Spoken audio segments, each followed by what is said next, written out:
E aí, povo, estamos aqui analisando a improbidade administrativa, né? E a gente vai falar agora das penas que aparecem na lei de improbidade administrativa. Eu quero que você, de cara, abra aí o seu artigo 12 da lei, tá certo? Vamos lá. Ó, me coloca simultânea, né? Nós temos, na lei de improbidade administrativa, 3 tipos de sanções. A sanção administrativa, a sanção civil e a sanção política. Tia Lídia, não me desoriente não. E a sanção penal? Minha gente, deixa eu dizer uma coisa a vocês. A Lei 8429, ela é uma lei que trata de uma ação de improbidade que tem natureza civil. É uma ação civil de reparação de danos por ato de improbidade. Então, ela não traz sanção penal para quem pratica o ato de improbidade. Nós vamos até falar, sim, de uma sanção penal para quem denuncia alguém por improbidade, sabendo que aquela pessoa é inocente. Mas aquele que pratica o ato de improbidade, ele não sofre sanção penal em decorrência da Lei 8429. Ele vai sofrer uma ação penal e vai sofrer sanções penais porque o ato de improbidade, ele vai desaguar lá nos crimes contra a administração pública. Não existe o crime de improbidade. Existem crimes que vão caracterizar a improbidade. Peculato, prevaricação, corrupção ativa, corrupção passiva. Aí pode chegar nessa ideia de improbidade. Mas não existe sanção penal aqui, tá? Se desoriente não, tenha fé. Então nós vamos analisar agora as sanções. Eu vou dar aqui um esqueminha aqui para vocês. Me tira da tela, Hernani. Pronto? Preste atenção. O artigo 9º, que é o artigo que fala do enriquecimento ilícito, né, atos que dão ensejo ao enriquecimento ilícito, ele traz as 3 sanções, a administrativa, a civil e a política. O artigo 10, que são os atos que geram prejuízo erário, também traz as 3 sanções, administrativa, civil e política. E o artigo 11, que traz os atos que atentam contra os princípios da administração, também traz as 3 sanções, administrativa, civil e política. Nós vamos fazer leitura e depois eu vou fazer um esqueminha para você entender aqui, ó. Preste atenção. Sim, das penas podem ser aplicadas isolada ou cumulativamente. Como assim, tia Lídia? Calma que eu lhe explico já. De acordo com a gravidade do fato. Você sabe que esse aqui é o mais grave, né? Então, essas penalidades aqui, essas sanções, elas podem ser aplicadas de forma isolada ou podem ser aplicadas de forma cumulativa. Vamos já ler uma jurisprudência aqui para você entender. Quando o servidor pratica ato que enseja enriquecimento ilícito, ele pode sofrer 2 sanções administrativas. A perda da função pública e a proibição de contratar com o poder público ou receber benefícios ou incentivos fiscais ou creditícios, direto ou indiretamente, ainda que por intermédio de pessoa jurídica, da qual seja sócio majoritário, pelo prazo de 10 anos. Olha esse prazo aqui. Quando ele pratica ato que gera enriquecimento ilícito, ele também pode sofrer sanção civil. E aí nós temos 3 tipos de sanções civis.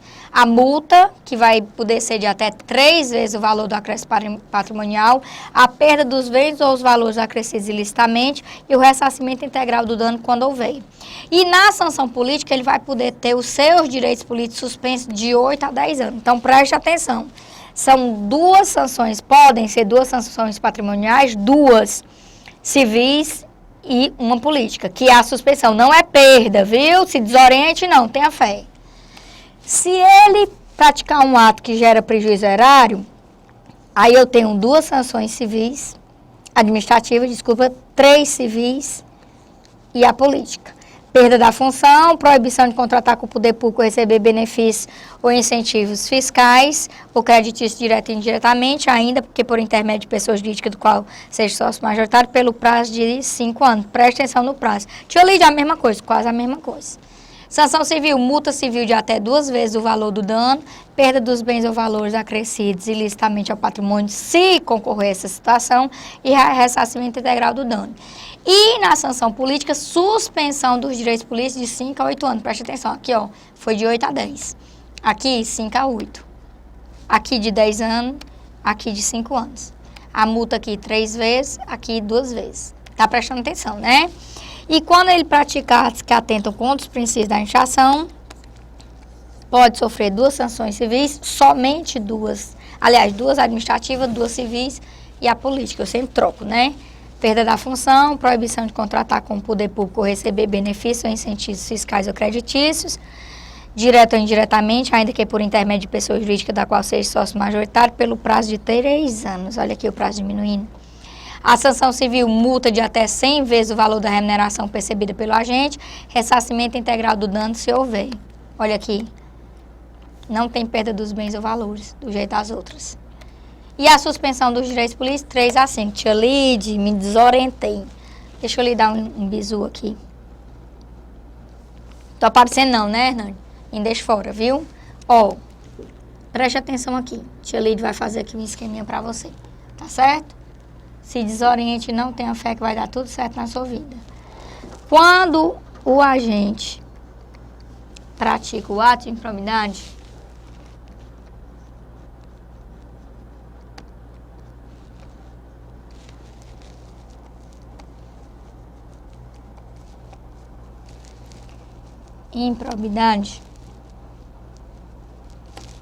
ele pode sofrer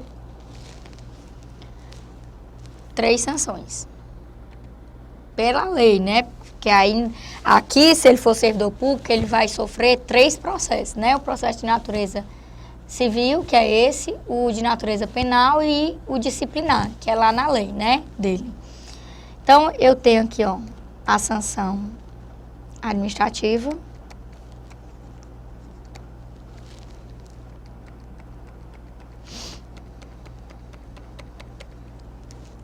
a sanção civil.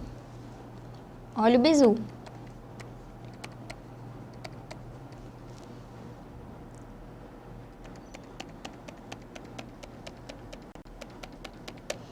E a sanção política.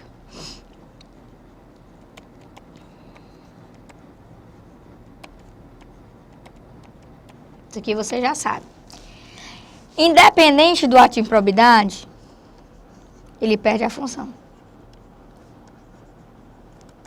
Então, essa perda de função aqui, ela atinge o artigo 9º, o artigo 10 e o artigo 11. Ela pode atingir, ela pode atingir, né? Pronto. Então, é a primeira sanção. Você notou aqui, ó, que independente, aqui é perda de função, perda de função, perda de função. Proibição de contratar com o poder público, proibição de contratar com o poder público. Aí, a segunda sanção administrativa é a proibição de contratar com o poder público. Proibição de contratar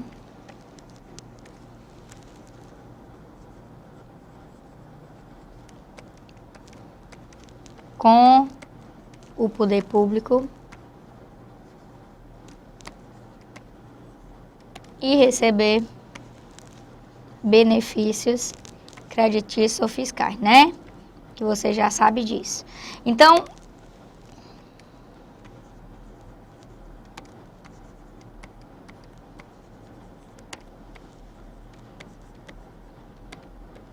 essas são as 2 sanções administrativas. A perda da função, que atinge os 3, a proibição de contratar, que também atinge os 3. Agora, preste atenção aqui. A mais grave, que é o enriquecimento ilícito, ela vai ter um prazo maior. O prazo aqui, ó, é de 10 anos.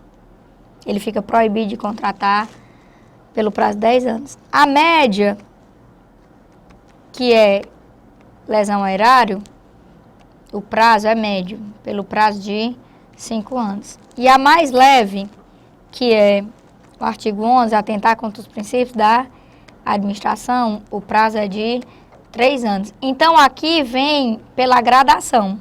Mais grave, média, leve. Entendeu a linha de raciocínio aqui?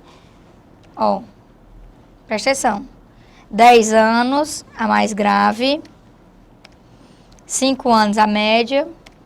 3 anos, a leve. Tá certo? Posso caminhar? Sim, né? Aí preste atenção. Suspensão dos direitos políticos.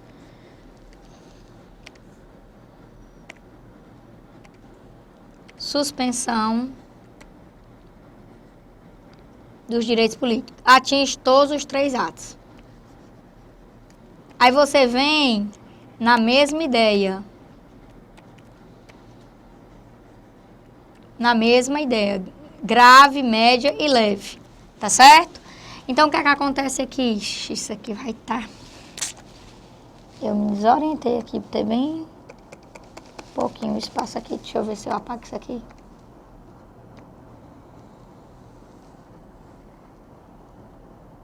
Pronto.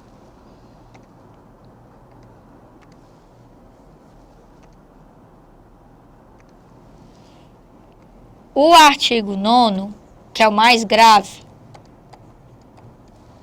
a suspensão a maior é de 8 a 10 anos. Olha pra cá. 8 a 10 anos. Porque o artigo 9º é o mais grave. O artigo 10, que é o leve, a suspensão é média de 5 a 8 anos.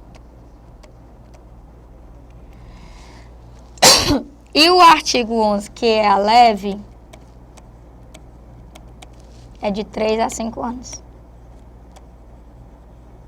Então, ó, artigo 9º, 8 a 10, artigo 10, 5 a 8, artigo 11, 3 a 5. Entendeu? Então, a gente tem aqui a gradação. De novo, a história da gradação, né?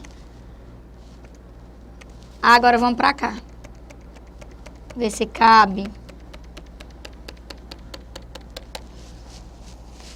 Vou de baixo para cima. Primeira sanção civil aqui.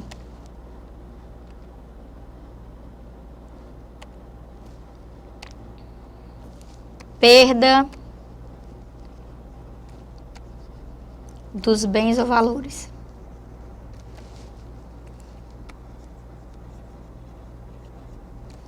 Olha aqui.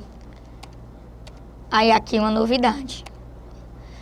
Perda dos bens ou valores acrescidos ilicitamente ao patrimônio. Perda dos bens ou valores acrescidos ilicitamente ao patrimônio se concorrer para essa situação. Não existe perda dos bens aqui. Então, o que é que eu quero que você entenda? Que essa sanção aqui de perda dos bens ou valores, ela só atinge o enriquecimento ilícito e a lesão erária. Ela não atinge o atentar contra os princípios da administração. Pelo amor de Deus, cuidado. Tá certo? Aí, ressarcimento integral. Ressarcimento integral do dano, quando houver, né? Obviamente. Integral. Por que, Edilite, que não tem perda dos bens ou valores no artigo 11? Porque atentar contra os princípios da administração nem sempre tem essa questão dos valores acrescidos ilicitamente, né? Princípio da moralidade.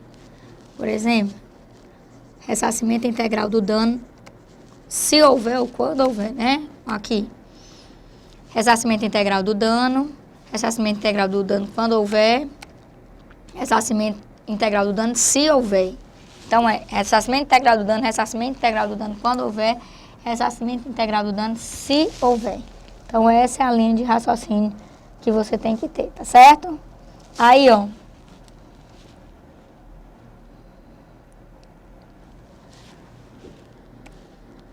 Essa aqui atinge as 3. Artigo 9º. Com a variação do se, do quando, né? Artigo 10. E artigo 11. Aí a última, que eu deixei aqui por último, a multa. Também atinge as 3. Só que você tem que ter cuidado aqui. O que foi que eu lhe disse? Que existia, ó, gradação aqui,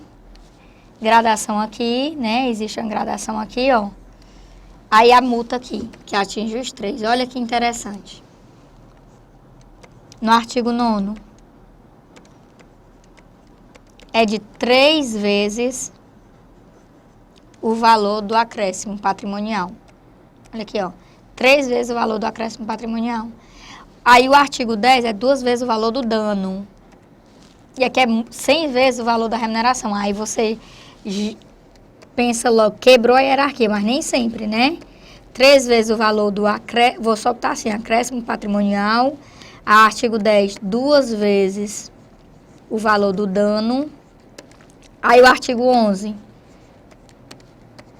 100 vezes o valor da remuneração. Tia Lídia, isso é muito, depende do servidor e depende de quanto ele ganha. Se ele ganhar 5 mil reais, nem sempre é maior do que o que ele auferiu de vantagem, né? Então, cuidado com isso aqui. O valor da remuneração do agente. Aqui, ó. Então, o que é que eu quero que você tire daqui? Me coloque simultânea aí. Estou simultânea? O que é que eu quero que você tire daqui? Eu tenho 2 sanções, aí aqui eu tenho hierarquia na sanção administrativa. Na sanção civil eu tenho 3 sanções, só que a perda dos bens ou valores não atinge atentar contra os princípios da administração. Teoricamente, eu teria aqui uma hierarquia, tem que só ter cuidado aqui, é 3, 2, 100 vezes. E na sanção política, aqui eu tenho hierarquia, né? Aí, lembre-se, o artigo 9 é mais grave, o 10 médio e o 11 leve. Então, essas são as sanções. Agora, preste atenção nisso aqui. Nessa jurisprudência aqui. Me tira da tela. Ó, RESP 156.564, julgamento 26 de agosto de 2010.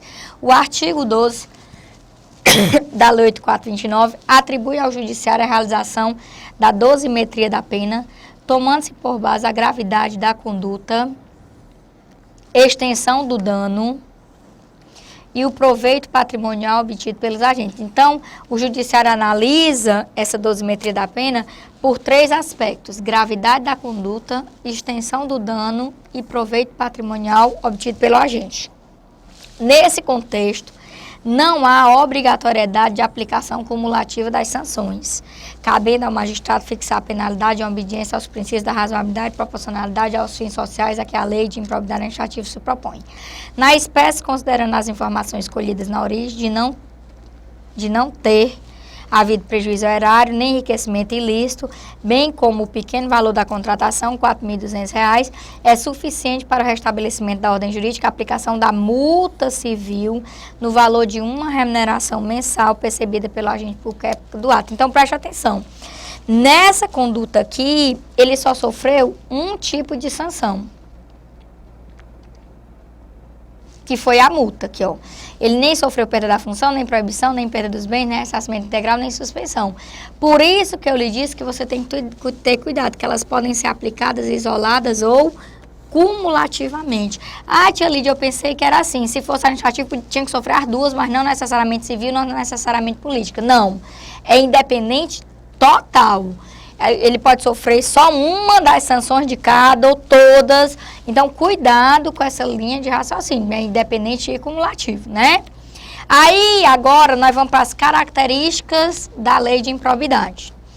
Vamos nós. Os agentes públicos de qualquer nível e hierarquia são obrigados a velar pela estrita observância dos princípios da legalidade, impessoalidade, moralidade e publicidade no trato dos assuntos que eles são afetos. Aqui está lá previsto no artigo 4º. Ocorrendo lesão ao patrimônio público por ação ou omissão dolosa ou culposa do agente ou de terceiro, dá-se-á o integral ressarcimento do dano. Lembre-se que o ressarcimento integral do dano, ele aparece nas 3 condutas, viu? Preste atenção nisso. A previsão disso no artigo 5º. No caso de enriquecimento ilícito, que é o artigo 9º, né? Perderá o agente público ou terceiro beneficiário os bens ou valores acrescidos ao seu patrimônio. Artigo 6º. Aí aqui, a posse e o exercício de agente público ficam condicionados à apresentação de declaração dos bens e valores que compõem o seu patrimônio privado, a fim de ser arquivada de pessoal competente. Aí o parágrafo 1º do artigo 3 vai lhe dizer assim: a declaração compreenderá imóveis, móveis, semoventes, dinheiro, títulos, ações e qualquer outra espécie de bens e valores patrimoniais localizados no país ou no exterior e, quando for o caso, abrangerá os bens e valores patrimoniais do cônjuge ou companheiro, dos filhos e de outras pessoas que vivem sob a dependência econômica do declarante, excluído apenas os objetos e utensílios de uso doméstico. Misericórdia divina, tia Lide! Que coisa mais, como é que a gente diz? Rigorosa. É verdade. Preste atenção. Existem situações que ele vai exigir, né, até bens e valores do cônjuge, companheiro, filhos e de outras pessoas. Se funcionasse, né, meu povo? A declaração de bens será anualmente atualizada e na data em que o agente público deixar exercício do mandato, cargo, emprego ou função, será punido com a pena de demissão a bem do serviço público. Tia Lide, pelo amor de Deus, chegamos no ponto que nós deveríamos chegar. O que é que a doutrina majoritária entende a respeito disso aqui? A doutrina entende que isso não pode acontecer, viu? Demissão a bem do serviço público. Por quê? Me coloca simultâneo aí, Hernani. Pronto? Qual é a linha de raciocínio de demissão a bem de serviço público? A linha de raciocínio de demissão a bem de serviço público é que quando uma pessoa é demitida a bem de serviço público, ela não pode mais voltar a desenvolver atribuições no serviço público, nem federal, nem estadual, nem municipal. Ela é vetada total. A gente isso nos estatutos que tinham sido feitos antes de 88. A Constituição de 88, ela vetou, ela proibiu, é vedada pela Constituição, a pena de caráter perpétuo. Então, a doutrina entende que isso aqui é pena de caráter perpétuo e que isso aqui não pode acontecer. Ah, tia Lide, mas essa lei é de 92, mas o projeto não é. O projeto de lei, né? Então, tem que ter cuidado com isso aqui. Tia Lide, o STF, o STJ entendeu que ó, a gente tem uma ação no STF que está para ser julgada, que vai decidir isso aqui. Assim que eu tiver notícia, eu jogo lá nos arquivos do erro passado, tá certo? Mas a doutrina entende que isso aqui não pode, é pena de caráter perpétuo. Agora, deixa eu lhe dizer uma coisa. Recentemente nós tivemos uma ação declaratória de inconstitucionalidade que diz que não tinha nada de inconstitucional na Lei 8429. Eu não sei se eles passaram por cima disso aqui ou se não, mas existe uma ação específica para trabalhar com essa ideia de demissão a bem de serviço público. Era para eu ter trazido o número da ação para vocês ficarem acompanhando, mas eu vou ver se eu trago e aí eu jogo nos arquivos, tá bom? Nos artigos, tá? Então, será punido com a pena de demissão a bem de serviço público, sem prejuízo de outras sanções cabíveis, o agente público que se recusar a prestar declaração de bens dentro do prazo determinado ou que a prestar falsa. O declarante, a seu critério, poderá entregar cópia da declaração anual de bens apresentada à Delegacia da Receita Federal na conformidade da legislação do imposto sobre a renda e os proventos de qualquer natureza, com as necessárias atualizações para suprir a exigência contida no caput no parágrafo 1º desse artigo. Mais características. A declaração de bens será anualmente atualizada, eu repeti, se desoriente não. Pronto. Quando o ato de improbidade causar lesão ao patrimônio público ou ensejar enriquecimento ilícito, caberá à autoridade administrativa responsável pelo inquérito representar ao Ministério Público para a indisponibilidade dos bens do indiciado, que recairá sobre os bens que asseguram integral ressarcimento do dano ou sobre o acréscimo patrimonial resultante de enriquecimento ilícito. Deixa eu lhe explicar isso aqui, que vocês me perguntam e vocês estão desorientados. Não é o Ministério Público que vai dizer que há indisponibilidade dos bens. O Ministério Público vai entrar com uma ação, com um pedido no judiciário, tá certo? Ele entra com um pedido no judiciário. Quem explica isso é o CPC, né? Porque a lei fez de conta que você era totalmente entendido. E aí é o judiciário que resolve sobre essa indisponibilidade dos bens do indiciado, tá bom? Então, ele diz assim, caberá à autoridade administrativa responsável pelo inquérito representar o MP. Então, a autoridade representa o MP, que entra com pedido no judiciário para a indisponibilidade dos bens. Não é o MP que vai declarar a indisponibilidade, não. Se desoriente, não, porque o MP tem poder, mas não desse tanto, né? Aí, para apurar qualquer ilícito previsto nessa lei, o Ministério Público de ofício, a requerimento da autoridade administrativa ou mediante representação formulada de acordo com o disposto, poderá requisitar no sentido de mandar, né? Instauração de inquérito policial ou procedimento administrativo. Então, essas são as características que a gente precisa saber. Essa está no artigo 7º e essa no artigo 22. Mais características. O sucessor daquele que causar lesão ao patrimônio público ou se enriquecer ilicitamente está sujeito às combinações dessa lei até o limite do valor da herança. Eu tenho que tocar nesse assunto, apesar de eu ter certeza que você assistiu todas as aulas do módulo 2 de Lei 8.112. Mentira da tela, Hernani? Pronto? Preste atenção aqui, meu povo. Preciso que vocês entendam isso, ó.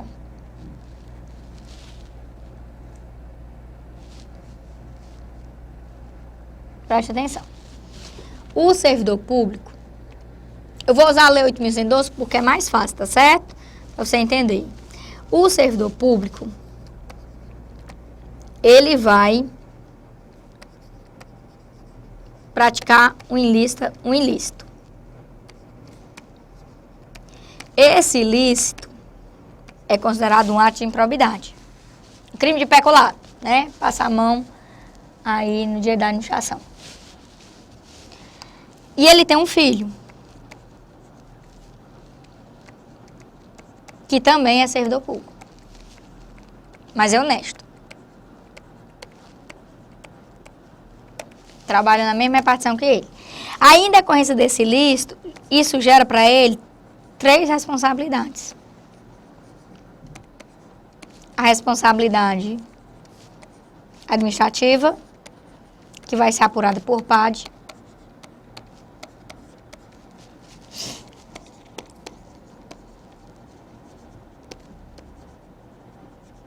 A responsabilidade civil, que nesse caso aqui vai ser apurada pela ação de improbidade.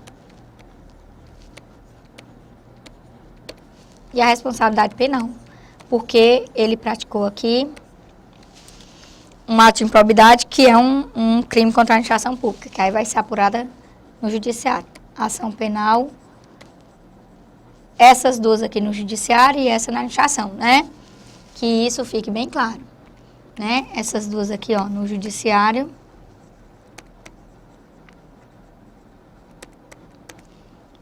E essa aqui na administração. Aí, ele vai ser punido. Ele vai ser condenado em todas, né? Houve demissão aqui. Aqui, perda da função, demissão aqui, né?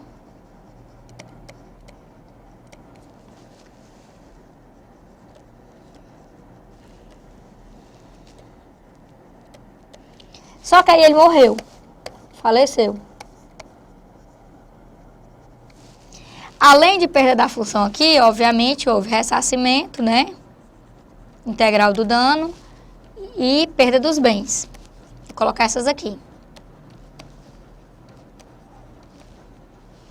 Nessa demissão aqui, diz, obviamente, que ele vai ser demitido e que ele vai ficar preso, né? Ele foi condenado. A condenação dele trouxe a demissão e também a prisão, né?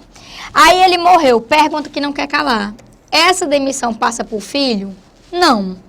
Essa demissão passa por filho e essa condenação da prisão passa por filho? Não. Mas o ressarcimento passa por filho? Passa. Então, a única responsabilidade que passa por sucessor é a civil. Só que ela só passa até... A perda da função não passa, viu? Pelo amor de Deus. Perda da função, demissão. Agora, o ressarcimento, né? Aqui, até o limite do valor da herança.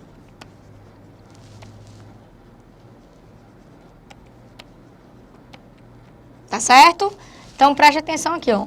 O sucessor daquele que causar lesão ao patrimônio público ou se enriquecer ilicitamente está sujeito às combinações dessa lei até o limite do valor da herança. Isso aqui é praticamente uma regra universal. Está na Constituição, está no Código Civil, está na Lei 8.112, está na Lei 8.429. Então, o sucessor responde do ponto de vista de natureza de responsabilidade civil, né?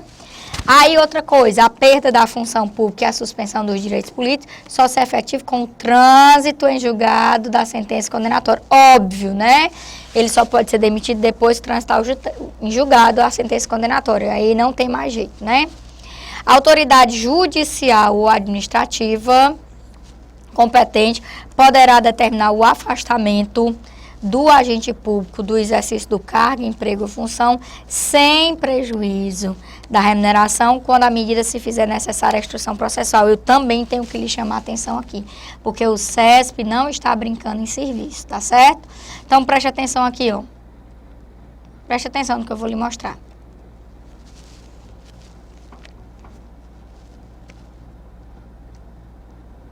Especialmente se você for fazer prova que envolva a Lei 8.112, tá bom?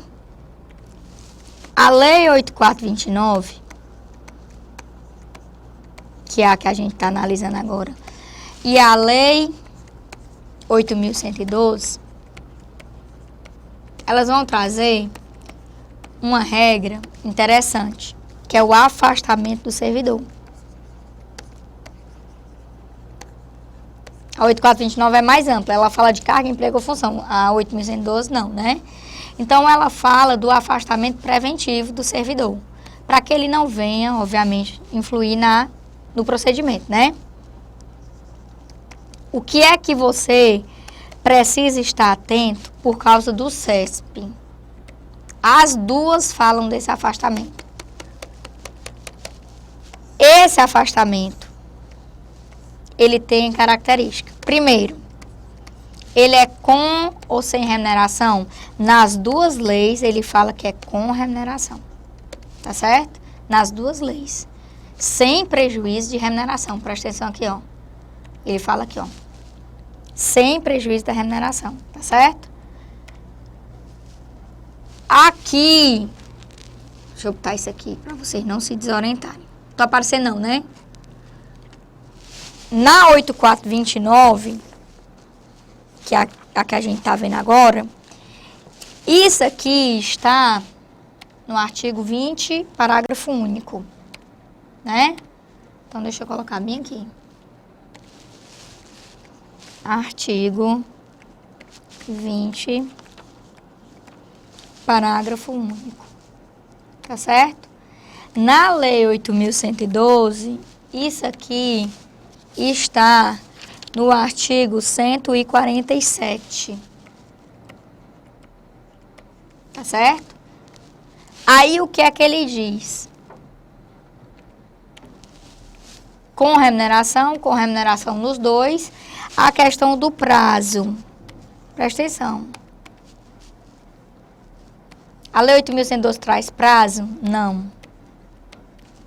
A Lei 8.112 traz prazo? Traz. Ele diz que o prazo aqui, ó, é de 60 dias, podendo ser prorrogado. Pode ser prorrogado.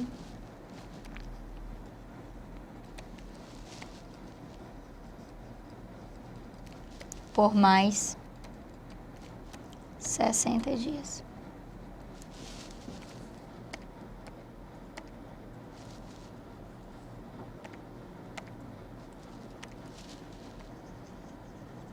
Então, esse afastamento na Lei 8.112 pode chegar a 120 dias.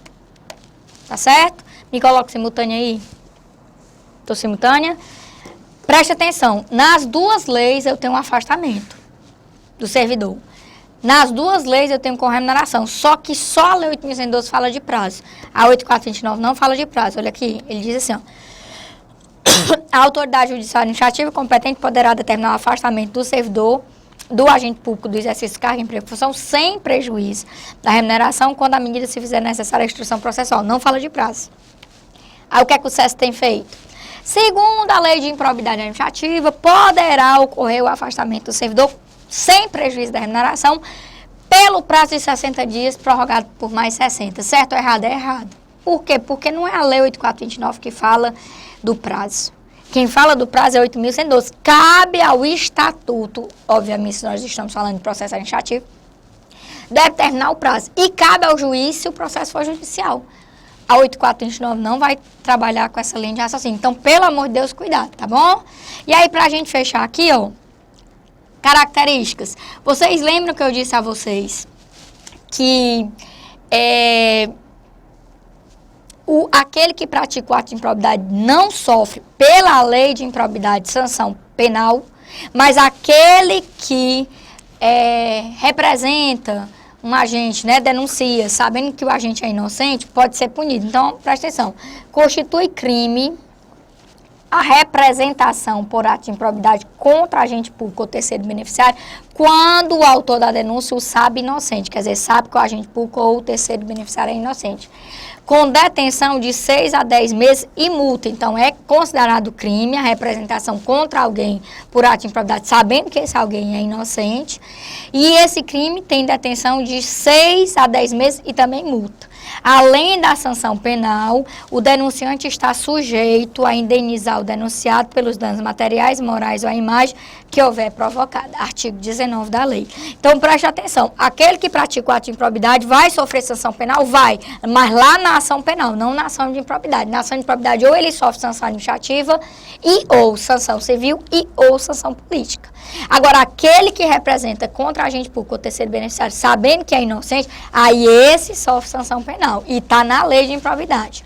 Aí a aplicação das sanções previstas nessa lei independe da efetiva ocorrência de dano ao patrimônio público, salvo quanto à pena de ressarcimento e da aprovação ou rejeição das contas pelo órgão de controle interno ou pelo Tribunal de Contas, Tribunal Conselho de Contas. Isso quer dizer o quê? Um prefeito alega que não pode sofrer ação de improbidade porque suas contas foram aprovadas pelo Tribunal de Contas. Tem nada a ver. Independe, a sanção que vai ser aplicada em decorrência dessa lei, ela independe das contas ter sido rejeitadas ou aprovadas no Tribunal de Contas. E independe da efetiva ocorrência de dano ao patrimônio público. Obviamente, com exceção da pena de ressarcimento, né? Então, essa é uma característica bem importante. Para a gente fechar essa linha de raciocínio aqui dessa aula, eu quero que você entenda que a Lei 8429, ela falou de procedimentos, mas ela falou superficialmente. Porque, como eu disse a vocês, cabe ao Estatuto trabalhar com o seu procedimento administrativo e, obviamente, ao CPC com o procedimento judicial. Mas ela trouxe algumas linhas de raciocínio aqui. Então, a gente vai acabar vendo a questão dos procedimentos previstos na Lei 8429, mas só na próxima aula, tá bom? Vá beber uma aguinha e volte já já. Um grande abraço, fé em Deus, sempre boa sorte na sua caminhada.